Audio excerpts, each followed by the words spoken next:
Hello spreadsheeters! One of the most useful functions in Excel is the PMT function. The PMT function will calculate a payment based on an interest rate, a length of time, and an amount borrowed.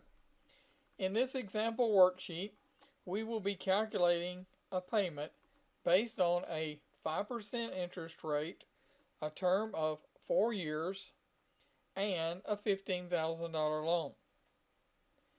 The data to be used is set up in cells B3 through B5 and will be used as the function arguments. One important point to remember is if calculating a monthly payment, the interest rate and the term both have to be in months. Interest rates are often quoted as an APR or an annual percentage rate.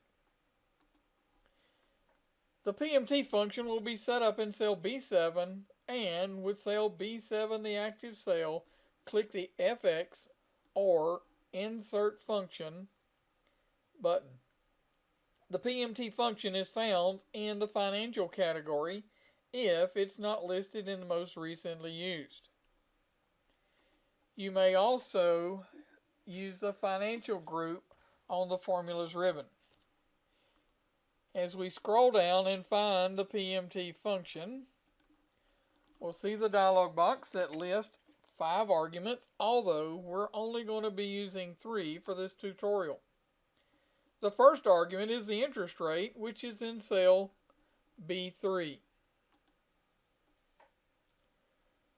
Since the payment being calculated is a monthly payment, the interest rate must be converted to a monthly rate or just simply divide by 12.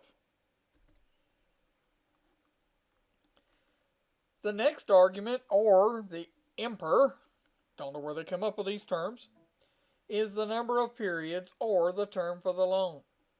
Cell B4 has a value for the number of years, but again, since this is a monthly payment being calculated, this will need to be converted to months, or you can multiply the value in cell B4 times 12.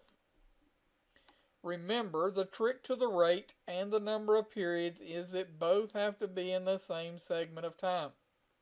If the calculation is a monthly payment, both values have to be in months.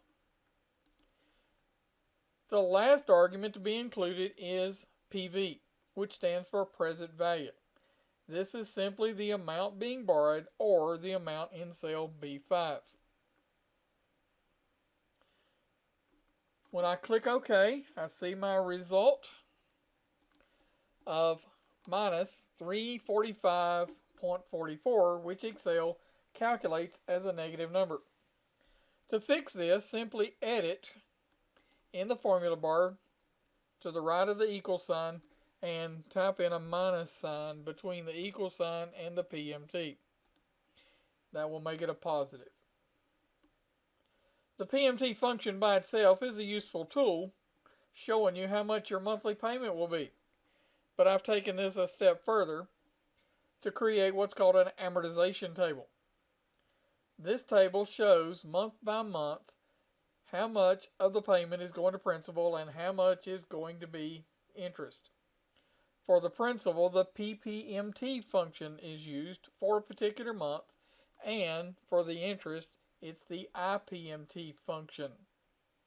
As you can see, the arguments are somewhat the same, other than you are including which month is being calculated. Also, one other difference is that there are 4 arguments required, with only 3 required for the PMT function.